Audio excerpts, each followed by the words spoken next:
My sweet little whorish Nora, you had an ass full of farts that night, darling, and I f***ed them out of you.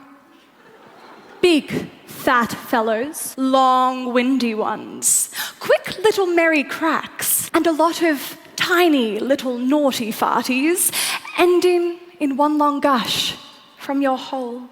That literary delight was written by none other than James Joyce, the modernist mastermind behind Ulysses, who is considered one of the greatest writers of all time. These letters, however, rarely make our reading lists. The dirty letters were penned to his wife Nora in 1909, and I'm quite sure that they were intended for her eyes only. However, we find something deeply fascinating in hearing these stories from great figures of history, like the canonical composer, Mozart, who wrote a canon called Lick mich im Marsch, or in German, Lick me in the ass. Or the venerated philosopher Jean-Jacques Rousseau, who wrote an autobiography in which he details his lifelong desire to be spanked and dominated by a woman who role-plays as his mama. That these figures enjoyed sex, let alone kinky sex, is shocking to us.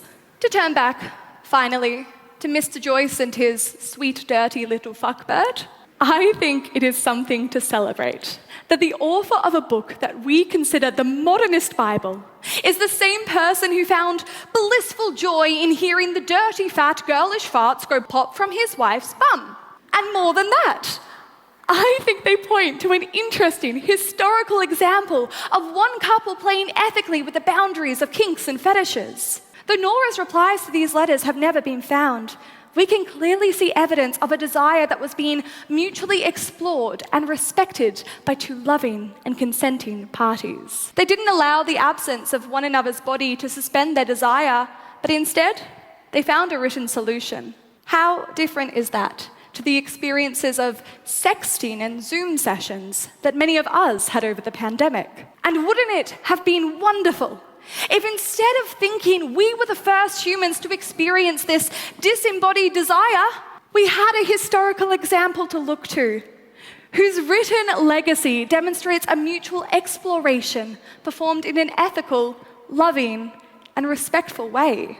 Wouldn't it be wonderful to think that someday, when someone finds James Joyce's letters, they wouldn't think he was a little bit freaky, but instead, it might serve as a reminder that maybe he was a little bit human too.